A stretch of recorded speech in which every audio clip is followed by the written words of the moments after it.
Hello' নমস্কাৰ পুনৰবাৰ সকলোকে লাৰ্ণিং কিউবলৈ স্বাগতম জনাইছো। আজি গুৱাহাটী ইউনিভাৰ্চিটি বিএড এন্ট্ৰেন্স পৰীক্ষা অনুষ্ঠিত হৈ গ'ল। তোমালোকৰ কেনেকুৱা হ'ল, কি কথা, এক্সপেৰিয়েন্সসমূহ জনাবা। আমি পেপাৰখন লৈ আহিছো, মেমৰি বেছড পেপাৰ হ'ব। আৰু আজি তোমালোকৰ লগত কোনোবা এটা চুকত বহি পেলাই ময়ো আচলতে পৰীক্ষা দি আছিলো, কাৰণ মই জানো গুৱাহাটী ইউনিভাৰ্চিটিয়ে পেপাৰখন আনিব নিদিয়ে। আৰু আমি যেতিয়া আনচাৰ কি দিম বা 2027ত যিসকল ষ্টুডেণ্টে পৰীক্ষা দিব তেওঁলোকে যেতিয়া প্ৰিভিয়াছ ইয়াৰ কুৱেশ্যন বিচাৰি আহিব, তেওঁলোকক আমি যিসমূহ প্ৰশ্ন যোগান ধৰোঁ সেইখিনি যাতে অথেণ্টিক হয় সেইটো চাবলৈ মই নিজেও এপ্লাই কৰিছিলোঁ। এপ্লাই কৰি পেলাই আজি পৰীক্ষা দিব গ'লোঁ। গতিকে তাৰ ওপৰত বেছ কৰি আৰু তোমালোকৰ বহুতে যিসমূহ প্ৰশ্ন পঠালা, প্ৰশ্ন যিসকলে পঠাইছা হোৱাটছএপত আৰু গুগল ফৰ্মৰ লিংকত, সকলোকে ধন্যবাদ জনাইছো। গোটেইখিনি মিলাই পেলাই আজি হৈ যোৱা পৰীক্ষাৰ প্ৰশ্ন কাকতখন আৰু লগতে আনচাৰ কি আৰম্ভ কৰিবলৈ লৈছো। ঠিক আছে, গতিকে আৰম্ভ কৰিছো। আৰু লগতে আমাৰ এই বছৰ গাইডবুকখন আছিল, তোমালোকে গম পোৱা, বহুতে গাইডবুকখন আৰু মক টেষ্ট পাৰচেজ কৰিছা। কামত আহিল নাহিল কি কথা তোমালোকে জনাবা। ঠিক আছে, গতিকে আমি আৰম্ভ কৰিবলৈ লৈছো। আৰু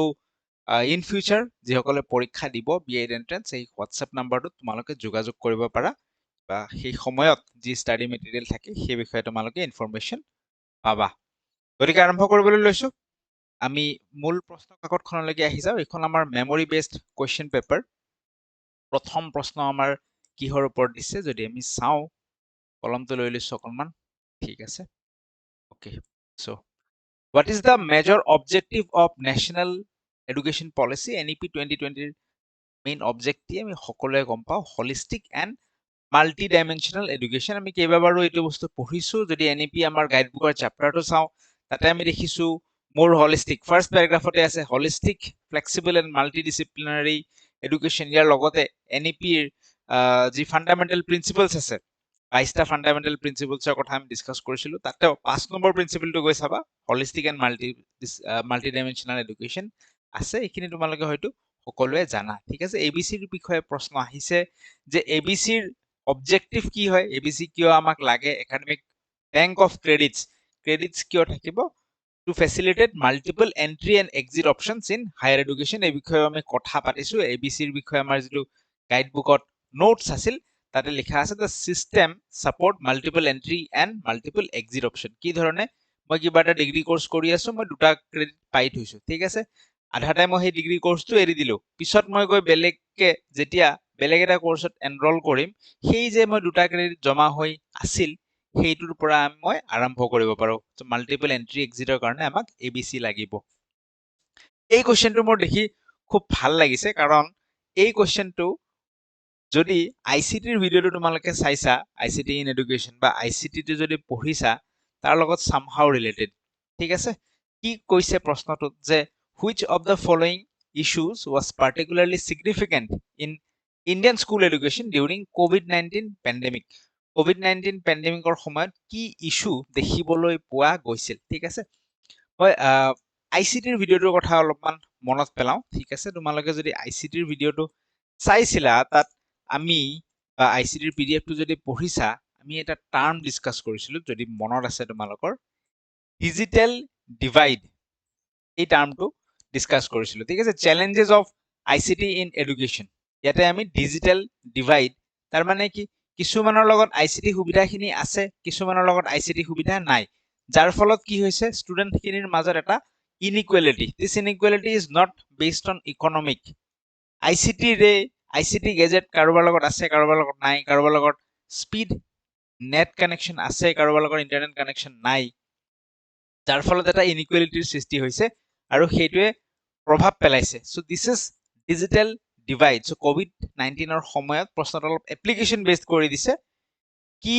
ইছ্যু, কি প্ৰব্লেম দেখিবলৈ পোৱা গৈছে, that is digital divide in access to online learning. Okay,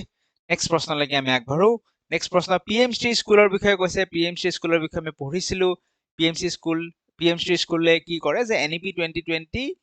implement কৰি ফেলে এখন মডেল স্কুল আকাৰে তেওঁলোকে দেখুৱায়। PMC যদি আমি আমাৰ গাইডবুকত চাৰ্চ কৰি দিওঁ, আমি PMCৰ ওপৰত আমাৰ নোটছ আছিল, নোটছটো ক'ত হেৰাই থাকিল, আছে ক'ৰবাত, কেতিয়াবা চাৰ্চ কৰিলে PM Sri Schools এটা সাৰ্চ আছে ওকে দেখাম নে ঠিক আছে দেখাব পাৰি ইয়া PM Sri Schools সো ইয়াত প্ৰথম প্যাৰাগ্ৰাফটোতে আমাৰ আছিল যে these schools across the country act as model school showcasing full implementation of the NEP 2020 policy ঠিক আছে সো এইটোৱে আছিল PM Sri NEP 2020 model school কেইখনমান হ'ব তাহাতে NEP 2020 পলিচিখন ফুল ইমপ্লিমেন্ট কৰি দেখুৱাব ইমপ্লিমেন্ট কৰিলে কি হয় নহয় হ'ব NCFSE national curriculum framework for school education এটো বিষয়েও এটা 4 মিনিটৰ সৰু ভিডিও এটা আছিল আৰু PDF ও আছিল লগত যদি তোমালোকে চাইছিলা গম পাবা যে NCFSE কি প্ৰমোট কৰে competency based learning and holistic education আৰু অপচন এলিমিনেট কৰিও এই আনসাৰটোলৈকে আহিব পাৰি নেশনাল এচিভমেন্ট সাৰ্ভে যেতিয়া আমি পাৰক পঢ়ো সৰুকে নেশনাল এচিভমেন্ট সাৰ্ভে বা NAS ৰ বিষয়েও পঢ়ো NAS এ বেসিক্যালি কি কৰে যে learning outcome of the students at different stages of schooling হেতু এসেস কৰে হেতু এচিভ হৈছে নে নাই হেবোৰ চাই অপচন এলিমিনেট কৰিও কৰিব পাৰি এইবোৰ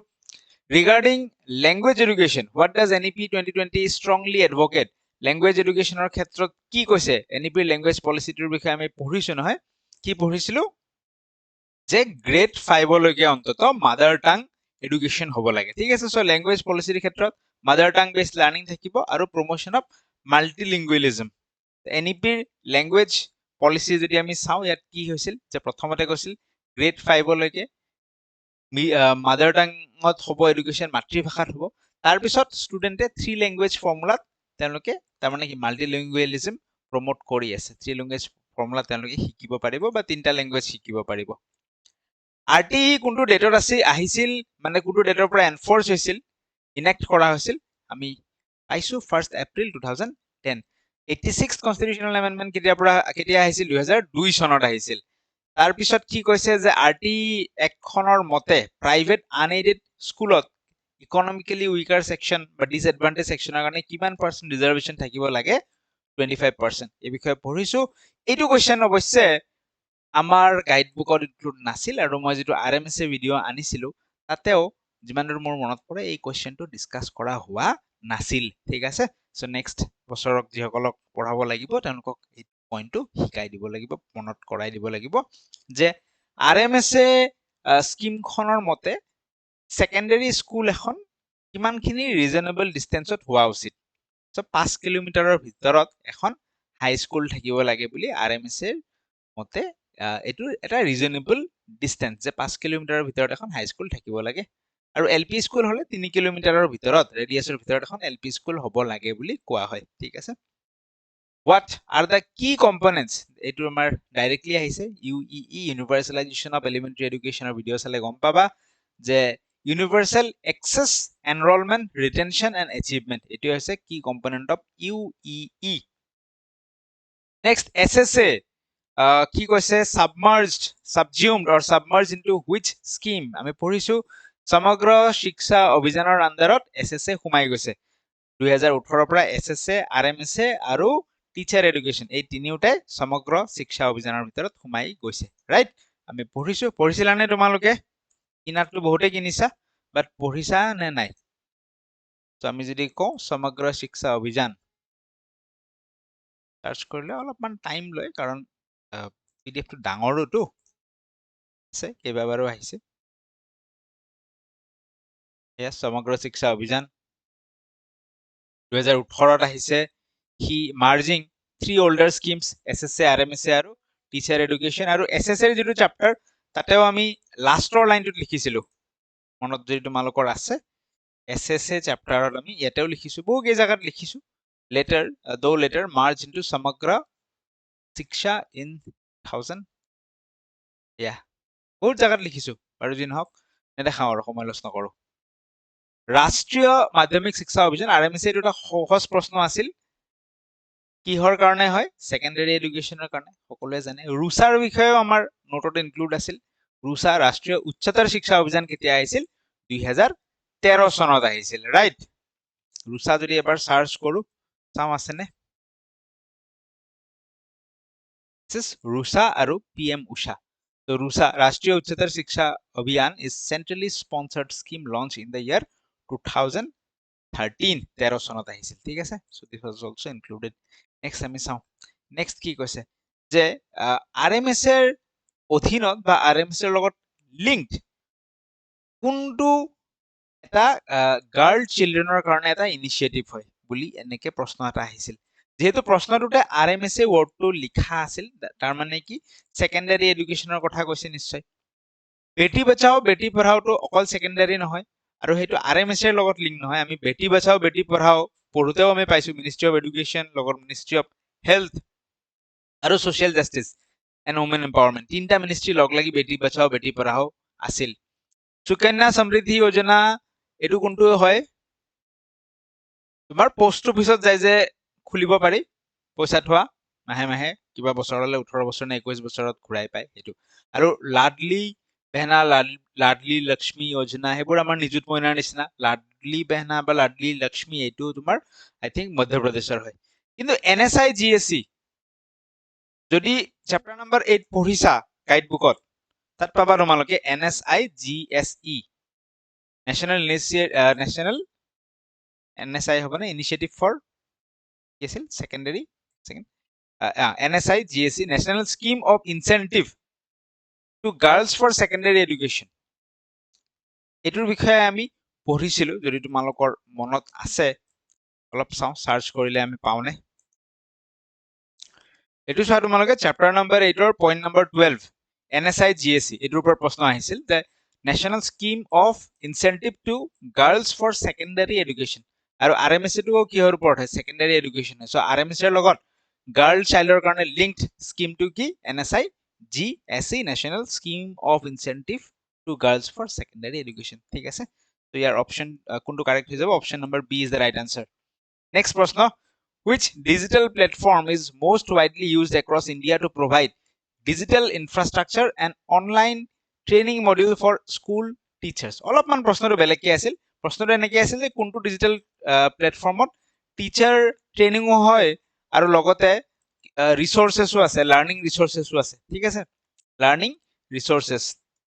হয়তো তোমালোকে পঢ়ি গৈছা বা গাইড বুকতো ইনক্লুড আছে যে লার্নিং ৰিসোৰ্সেস কোড থাকে দীক্ষা প্লেটফৰ্মত থাকে ঠিক আছে কনফিউজ হয়তো তোমালোকক লগাই দিছে কাৰণ টিচাৰ ট্ৰেইনিং ৱৰ্ডটো সোমাই দিছিল এতিয়া যেতিয়া আমাৰ নিষ্ঠা ট্ৰেইনিং প্ৰগ্ৰামটো হৈছে নিষ্ঠাৰ বিষয়ে আমি পঢ়িছো সো নিষ্ঠাৰ যেটো ট্ৰেইনিং আছিল সেইটো দীক্ষা প্লেটফৰ্মৰ জৰিয়তেই সেই নিষ্ঠা ট্ৰেইনিংটো প্ৰভাইড কৰা হৈছিল গতিকে দীক্ষা প্লেটফৰ্মত টিচাৰ ট্ৰেইনিংৰো ব্যৱস্থা আছে বুলি আমি ধৰিব লাগিব so option is the right option is Diksha তাৰ বাহিৰে আমি ই জ্ঞান কোষ হেতু যেটো ইগনোৰ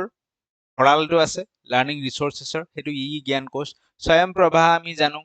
স্বয়ংপ্ৰভা কি হয় টিভি চেনেলছ হয় ই পাঠশালাৰ বিষয়ে আমি পাইছো সো ইয়াত ৰাইট আনসাৰ হৈ যাব অপশন এলিমিনেট কৰিও যদি আমি আহো দীক্ষা মাল্টিডিসিপ্লিনাৰী approach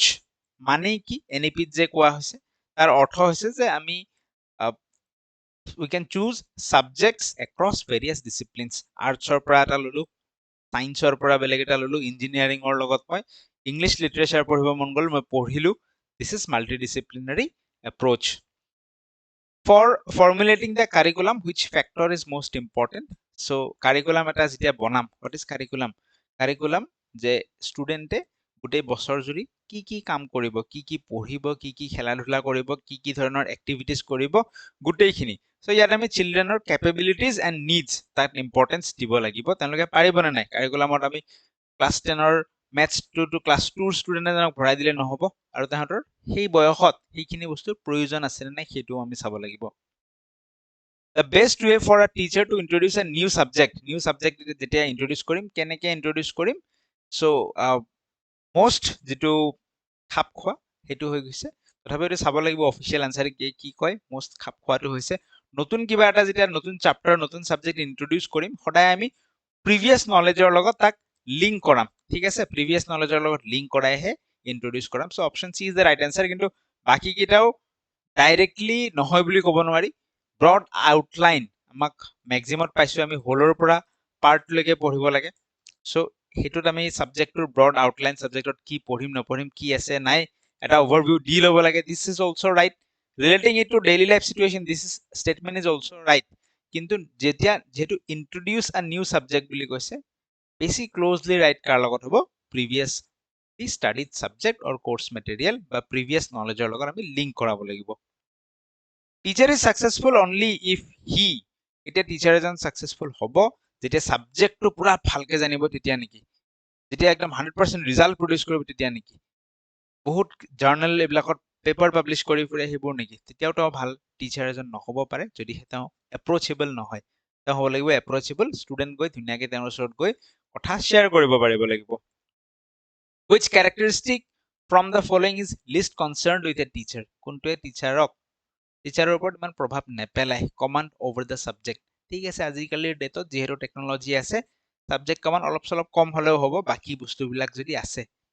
respect from college management good rapport with the students effective verbal communication এই গোটেইকেইটা লাগিব কিন্তু যেটো অলপ কমকে হ'লেও হৈ যায় that is college managementৰ ৰেসপেক্টে ইমান এটা প্ৰভাৱ নেপেলায় modern annual examination systemৰ কাৰণে কোনটো ট্ৰু বুলি কৈছে modern annual exam system তাৰ মানে কি standardized টেষ্টৰ কথা কৈছে যেটো আজিকালি নেগেটিভ কনসেপ্ট হিচাপে চোৱা হয় যেটো annual বছৰৰ শেষত পাতে তাৰ সলনি আজিকালি continuous and comprehensive evaluation or কথা কোৱা হয় right so standardized test কি আনে কিয় হয়তো বেয়া because it encourages attaining knowledge by cramming মুখস্থ কৰি ফেলে knowledge gain কৰাত গুৰুত্ব দিয়ে সঁচা it doesn't encourage the habit of regular study যদি তুমি বছৰৰ শেষত ডিসেম্বৰ মাহত গৈহে পৰীক্ষাটো পাতিবা ষ্টুডেণ্টে কিয় ৰেগুলাৰ ষ্টাডি কৰিব so it does not encourage regular study it doesn't encourage students to attend their classes regularly হেতু হয় যে পৰীক্ষাটো আহাই নাই এতিয়া ক্লাছত নগলেও হ'ব দেখোন যদিহে ম্যান্ডেটৰি নকৰে কি যাব নুখুজিব so this is also right all of these is right ঠিক আছে so which answer is right option D is the right answer next question the most challenging important challenge before a teacher সন্মুখত আটাইতকৈ ডাঙৰ চ্যালেঞ্জটো কি এটো question আগত discuss কৰা হৈছিল to make the teaching learning process enjoyable হ'ব এটো আটাইতকৈ ডাঙৰ টিচাৰৰ সন্মুখত challenge if you are irritated and show rashness because of the inadequate behavior of another teacher what do you think about your own behavior বেলেগ এজনৰ বিহেভিয়াৰৰ কাৰণে মই যদি খুব ইৰিটেটেড হৈ যাওঁ মই নিজৰ বিষয়ে কি ভাবো যে ইট ইজ জাস্টিফাইড বেলেগৰ কাৰণে মইও ইৰিটেটেড হৈ গলো মই ৰুড বিহেভিয়াৰ শো কৰিলো জাস্টিফাইড কেনেকে হ'ব your behavior is not good মোৰ বিহেভিয়াৰ একেবাৰে ভাল নহয় because elders have the right to treat you in this way কাৰণ অন্য টিচাৰজন মুটকে ডাঙৰ তেওঁ মোক ৰুডলি বিহেভ কৰিব পাৰে এইবিলাকো নহয় বাট বেলেগ এজনৰ বেয়া বিহেভিয়াৰৰ কাৰণে মইও ইৰিটেট যদি হৈ যাওঁ মইও যদি ৰুড হৈ যাওঁ তাৰ মানে my behavior is a sign of maladjustment ঠিক আছে মই তাত ভালকে এডজাস্ট হ'ব পৰা নাই so try to control yourself when you are maltreated যেতিয়া মোক বেয়াকে কোনোবাই ট্ৰিট কৰে মই নিজক কন্ট্ৰোল কৰি ৰাখিব লাগে ঠিক আছে a teacher generally asks questions to his pupil during the lecture যেতিয়া পঢ়াই থাকে টিচাৰে কোৱেশ্চন সোধে কিহৰ কাৰণে কোৱেশ্চন সোধে to test to know whether the students are able to understand or not বুজি পাইছে না নাই সেইটো টেস্ট কৰিবলৈ সেইটো জানিবলৈ সোধে প্ৰশ্ন ঠিক আছে আৰ্টিফিশিয়াল ইন্টেলিজেন্স কোনে ইনভেন্ট কৰিছিল এইটো বিষয়ে আজি গম পালো আগত গম পোৱা নাছিলো তোমালোকৰ হয়তো কোনবা গম পাবাও কোনবাই জন মেককাৰ্থিয়ে আৰ্টিফিশিয়াল ইন্টেলিজেন্স তেওঁ ফাদাৰ অফ আৰ্টিফিশিয়াল ইন্টেলিজেন্স বুলি কোৱা হয় ঠিক আছে OpenAI the product uses large language models specifically ঠিক আছে so OpenAI বা ChatGPT ইয়াত বেসিক্যালি এই যে GPT বুলি কৈছে GPT ৰ ফুল ফৰ্মটোৱে খুদিছে যে যেটো LLM ব্যৱহাৰ কৰে কি নাম হে LLM টোৰ কি LLM that is generative pre-trained transformer তাক বহুত ডাটা দি ফেলে pre-train কৰা হয় তাৰ পিছত গৈ ফেলে এই ডাটাবোৰৰ ওপৰত বেস কৰি হি নিজে জেনাৰেট কৰিব পাৰে কিবা কিবি কোৱালিটি এণ্ড ইনক্লুসিভ এডুকেশ্যনৰ লগত জড়িত সাস্টেইনেবল ডেভেলপমেন্ট গোলটো কি SDG 4 এই বিষয়ে আমি কথা পাতিছো কিউলেক্স এইটো which of the following virus is transmitted by Culex genre of mosquito এই মস্কিউটোটোৱে কোনটো ভাইৰাছ ট্ৰান্সমিট কৰে বুলি আমাক খুদিছে ইয়াত উত্তৰটো হৈছে জাপানিজ এনকেফেলাইটিস ঠিক আছে ভেক্টৰস কি হয় যেনেকে মহ এটা আছে সেই মহটোৱে এটা ভাইৰাছ লৈ ফুৰি ফেলে হি এঠাইৰ পৰা আনঠাইলৈ ভাইৰাছটো লৈ যায় বেলেগ এজনক কামুৰে মহটোৰ নিজৰ বেমাৰ নহয় কিন্তু হি ভাইৰাছটো লৈ ফুৰিব পাৰে আৰু যাৰ ওপৰত গৈ ফেলে দি দিয়ে তেওঁৰ গৈ কিনে বেমাৰটো হ'ব তো জাপানিজ এনকেফেলাইটিছ এটা ভাইৰাছ যেটোক নেকি কোনটো মহে লৈ ফুৰে দ্যাট ইজ কিউলেক্স নোবেল প্ৰাইজৰ ওপৰত প্ৰশ্ন আহিছে quantum tunnelling quantum mechanical tunnelling Nobel prize physics কোনে পাইছে ডিসকাস কৰিছিলো আগতে আমি বা গাইড বুকতো ইনক্লুড কৰিছো দিস ইজ জন ক্লাৰ্ক আচ্ছা ইয়াত John Clarke Michael H Devoret আৰু জন এম মাৰ্টিনিস গোটেই কেজনে পাইছে সো আনসাৰ হৈ যাব আমাৰ অল অফ দা এবভ ঠিক আছে গোটেই কেজনে পাইছে নেক্সট কোৱেশ্চন বেস আৰু এসিডৰ পৰা এই প্ৰশ্নটো আহিছে যে এসিডত কি থাকে আৰু বেসত কি থাকে সো এসিডত আমাৰ হাইড্ৰোজেন আয়ন কনসেন্ট্ৰেশন বেছিকে থাকে আৰু বেসত আমাৰ কি থাকে OH মাইনাস মানে এটো হৈছে হাইড্ৰক্সিল আয়ন কনসেন্ট্ৰেশন আমাৰ বেসত বেছি থাকে সো এসিড আৰু বেসৰ এই হাইড্ৰোজেন আৰু হাইড্ৰক্সিল আয়নৰ মাজৰ ৰিলেশন সুধিছে in a basic solution so basic সলিউশনত কি হ'ব হাইড্ৰক্সিল আয়ন কনসেন্ট্ৰেশন বেছি হ'ব value of hydroxyl ion concentration is greater option B is the right answer ইসৰোয়ে কোনটো ডেভেলপ কৰা নাই বুলি কৈছে HSLV বুলি একো নাই সো ইসৰোয়ে HSLV ডেভেলপ কৰা নাই বাট PSLV GSLV নামটো শুনিয়ে থাকো লগত ASLV ইসৰোয়ে ডেভেলপ কৰিছে বায়ো E3 পলিচিৰ ওপৰত সুধিছে যে E3 কি হয় বায়ো E3 পলিচিত E3 হৈছে economy environment and employment modern periodic টেবলত কেইটা এলিমেন্টস আছে 118টা এলিমেন্টস আছে ভিটামিন কে অভাৱত কি হয় ডিলে ইন ব্লাড কোয়াগুলেশন বা ব্লাড ক্লটিং ঠিক আছে এই যে তেজ গুট মাৰাটো কাৰ কাৰণে হয় ভিটামিন কে এৰ কাৰণে হয় মডাৰ্ন হিষ্ট্ৰীৰ পৰা প্ৰশ্ন আহিছে মহাত্মা গান্ধী কেতিয়া ভাৰতীয় জাতীয় কংগ্ৰেছৰ অধিৱেশনৰ সভাপতিত্ব কৰিছিল কেতিয়া আছিল তেওঁ president this is Belgaum session 1924 জাৰ্নালিজমৰ ফিল্ডৰ ওপৰত এই প্ৰশ্নটো আহিছে যে হাইয়েষ্ট এৱাৰ্ড কি হয় জাৰ্নালিজমৰ ফিল্ডৰ ওপৰত ডাইৰেক্টলি যদিও আমি কেতিয়াও কোৱা নাছিলো যে Pulitzer prize is the highest কিন্তু আমি যেতিয়া আমাৰ যেটো ষ্টেটিক জিকে আছিল তাত জাৰ্নালিজম ৰিলেটেড আমি মাত্ৰ পুলিটজাৰ এৱাৰ্ড এইটোৰ পুলিটজাৰ প্ৰাইজ এইটোৰ বিষয়ে ডিসকাস কৰিছিলো সো ইয়াৰ পৰা অনুধাৱন কৰিব পাৰি যে পুলিটজাৰ এৱাৰ্ডটো জাৰ্নালিজমৰ হাইয়েষ্ট এৱাৰ্ড হ'ব সেই কাৰণে কেৱল মাত্ৰ হেতুৱে ডিসকাস কৰা হৈছিল বেলেগ ডিসকাস কৰা হোৱা নাছিল ঠিক আছে বাকি গ্ৰেমিটো মিউজিকৰ কাৰণে হয় নোবেলটো আমি জানোৱে ফিল্ডছ মেডেলটো কিহৰ কাৰণে হয় এটো আমাৰ ম্যাথমেটিক্সৰ কাৰণে দিয়া হয় আৰু ম্যাথমেটিক্সৰ নোবেল প্ৰাইজ বুলি কোৱা হয় ফিল্ডছ মেডেলটো ঠিক আছে নেক্সট কোৱেশ্চনৰ ফালে আমি আগবাঢ়ো কি কৈছে যে এই ইভেন্ট কেটা এৰেঞ্জ কৰিব দিছে এই কেটা ইভেন্ট আমি ক'ত পঢ়িছিলো মডাৰ্ন হিষ্ট্ৰীত পঢ়িছো পাৰ্টিশন অফ বেংগল 1905 আৰু ৰবীন্দ্ৰনাথ টেগৰে কেতিয়া নোবেল প্ৰাইজ পালে 1913 চনত গীতাঞ্জলি কবিতা পুথিৰ কাৰণে আৰু মহাত্মা গান্ধীয়ে সাউথ আফ্ৰিকাৰ পৰা কেতিয়া ঘূৰি আহিছিল প্ৰবাসী ভাৰতীয় দিৱস 1951ত ঘূৰি আহিছিল সো আনসাৰ কি হৈ যাব 1 আগত আহিব 1 ৰ পিছত আমাৰ 1913 2 আহিব then 3 আহিব ঠিক আছে 1 2 3 option B is the right answer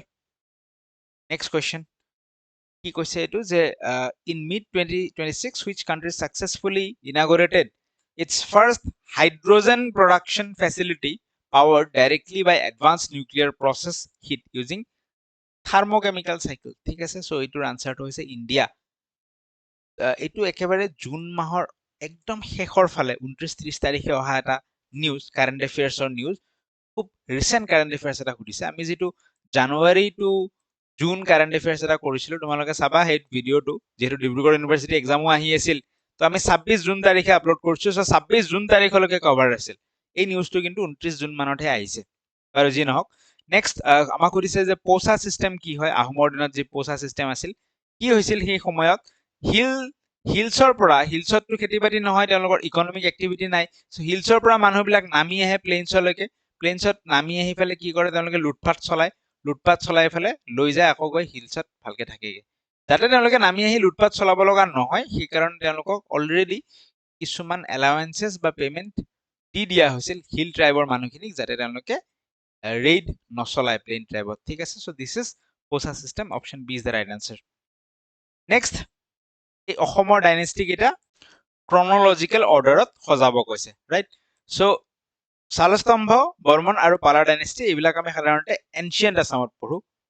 আৰু মেডিভেল আসামত আমি আহোম ডাইনেষ্টি পঢ়ো ঠিক আছে আহোম ডাইনেষ্টি কেতিয়াৰ পৰা আৰম্ভ হৈছিল 1228 খ্ৰীষ্টাব্দত যেতিয়া চুকাফা আহিছিল তেতিয়াৰ পৰা সো লাষ্ট যেটো হ'ব হেতু হৈছে আহোম তাৰ পিছত এই কেটাৰ ভিতৰত প্ৰথমতে আহিছিল বৰ্মন ডাইনেষ্টি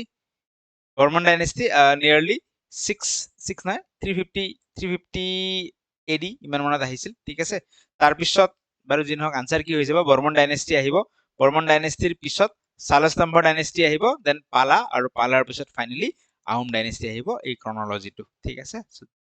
নেক্সট প্ৰশ্ন ফালে আমি যাওঁ যে 1968 ৰ ল্যান্ডমাৰ্ক কি ঘটনা ঘটিছিল আমি সকলোৱে জানো আমাৰ প্ৰথমখন নেশ্যনেল পলিচি অন এডুকেশ্যন আহিছিল 1968 ত বেছড অন কোঠাৰী কমিশনৰ ৰেকমেন্ডেশন মতে গায়ত্ৰী মন্ত্ৰ ক'ৰ পৰা লোৱা হৈছে 2-4 দিন আগত এসপ্তাহ দুসপ্তাহ আগত এনচিয়েন্ট হিষ্ট্ৰী ভিডিঅ'ত আমি পাইছো বৈদিক এজৰ যিটো ভিডিঅ' আছিল ঋগবেদৰ পৰা গায়ত্ৰী মন্ত্ৰ লোৱা হৈছে ডু অৰ ডাই এই শ্লোগানটো মহাত্মা গান্ধীয়ে কোনটো আন্দোলনৰ সময়ত দিছে 42ৰ সময়ত দিছে quit India movement 1942 do or die এই শ্লোগানটো দিছে মডাৰ্ণ হিষ্ট্ৰীত কভাৰ আছে তোমালোক চাব পাৰা কাৰেণ্ট এফেয়াৰ্ছৰ প্ৰশ্ন মায়াংক চক্ৰৱৰ্তী ক'ৰ হয় who is Mayank Chakraborty he is from Assam and he is the 95th grandmaster chess খেলুৱৈ ন নেক্সট ইউনাইটেড নেশ্যন অৰ্গেনাইজেশ্যন যে ফৰ্ম হৈছিল কোনটো চাৰ্টাৰ মতে হৈছিল ক'ত বহিছিল কনফাৰেন্সখন সান ফ্ৰান্সিস্কো কনফাৰেন্স 1945 তাৰ পৰা ইউনাইটেড নেশ্যন ফৰ্ম হৈছিল ঠিক আছে পিগমি হগৰ বিষয়ে সুধিছে পিগমি হগ এই জন্তুটো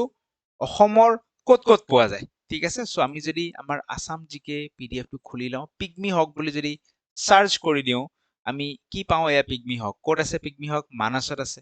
নেক্সট পিগমি হগ ক'ত আছে চিকনা জৱালাও নেশ্যনেল পাৰ্কত আছে আৰু পিগমি হগ ক'ত আছে আমাৰ বৰনদী ওয়াইল্ড লাইফ স্যাংচুৰীত আছে ঠিক আছে সো এই তিনটা হৈ যাব আমাৰ আনসাৰ পিগমি হগ ক'ত পোৱা যায় মানস চিকনা জৱালাও নেশ্যনেল পাৰ্ক আৰু Barnadi wildlife sanctuary this is the answer ঠিক আছে নেক্সট প্ৰশ্ন ইণ্ডাষ্ট্ৰিয়েল ৰিভলিউচন ক'ৰ পৰা আৰম্ভ হৈছিল গ্ৰেট ব্ৰিটেইনৰ পৰা আৰম্ভ হৈছিল Gautam Buddha Parinirvana this is again ancient history video number 2 Buddhism and Jainism ক'ত তেওঁ ঢুকাইছিল সুধিছে আমাক তেওঁ কুশীনগৰ উত্তৰ প্ৰদেশত ঢুকাইছিল ঠিক আছে আৰু জন্ম ক'ত লাভ কৰিছিল লুম্বিনী নেপাল মৃত্যুঞ্জয় পুথিখনৰ কাৰণে কোনে জ্ঞানপীঠ বঁটা লাভ কৰিছে বীৰেন্দ্ৰ কুমাৰ ভট্টাচাৰ্য ইংলিছৰ অলপমান আহিছো পেনসিভ সিনোনিম সুধিছে এই ওয়াৰ্ডটো পেনসিভ ওয়াৰ্ডৰ সিনোনিম কি হয় পেনসিভ ওয়াৰ্ড আগতেও সুধিছে জিউৱে আৰু গাইডবুকতো ইনক্লুডেড আছিল সো পেনসিভ মানে হৈছে থটফুল নেক্সট ভিজিলেন্ট মানে কিবা এটা চাই থকা নজৰ দিয়া ওয়াচফুল নেক্সট যদি আমি চাওঁ ৰিভাৰি এটো হৈছে ডে ড্ৰিম কিবা খুব কল্পনা কৰি থকা চিন্তা ভাবি থকা ডে ড্ৰিমিং কৰি থকা সপৰিফিক এটো হৈছে যে ড্ৰাউজিনেছ টোপনি লাগি থাকে স্লিপ ইনডিউসিং এটো নেক্সট স্যালুটাৰি মানে হৈছে বেনিফিচিয়েল তাৰ পিছত ইডিয়মছ এণ্ড ফ্ৰেজেছ আহিছিল বাই লিপছ এণ্ড বাউন্স ইয়াৰ অৰ্থটো সুধিছে বাই লিপছ এণ্ড বাউন্স মানে হৈছে ভেৰি ৰেপিডলি এণ্ড সিগনিফিকেন্টলি অলপ যদি আমি সাৰ্চ কৰি চাওঁ এবাৰ বহুত সময় সাৰ্চ কৰা নাই একো যে আছে নে নাই leaps and bounds so this is গাইডবুকত সাৰ্চ কৰিলে পোৱা যায় লিপছ এণ্ড বাউন্স মানে হৈছে very quickly and in large amount a white elephant search কৰিলে আমি পামনে সাৰ্চ কৰি চাওঁ white elephant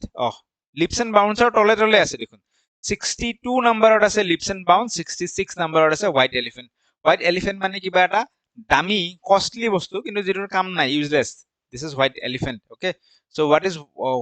white elephant a costly but useless possession yielding no profit এনেকুৱা এটা দামী বস্তু মোৰ লগত আছে বাট তাৰ পৰা একো ফায়দা নহয় লাভ নহয় to put up with মানে কিবা এটা সহ্য কৰি চলি যোৱা আৰু to tolerate a red letter day কিবা এটা important day yellow journalism মানে আমি জানো এনেকুৱা এটা জাৰ্নালিজম যেটো নেকি এক্সপ্লইট কৰে ডিস্টৰ্ট এক্সাজাৰেট কৰে কথাবোৰ বঢ়াই কয় আৰু সেন্সেশন ক্ৰিয়েট কৰিবলৈ চেষ্টা কৰে ঠিক আছে আৰু কন্টামিনেট শব্দটোৰ নাউন ফৰ্ম সুধিছে this is contamination okay so that's all for today thank you so much আৰু আছে কিছু ম্যাথছৰ কোৱেশ্চনছ কিনি আছে ৰিজনিংৰ কোৱেশ্চনছ কিনি আছে আজিৰ ভিডিঅ'ত ইনক্লুড কৰা নাই যদি তোমালোকৰ প্ৰয়োজন হয় পিছত আমি ইনক্লুড কৰিব পাৰিম thank you so much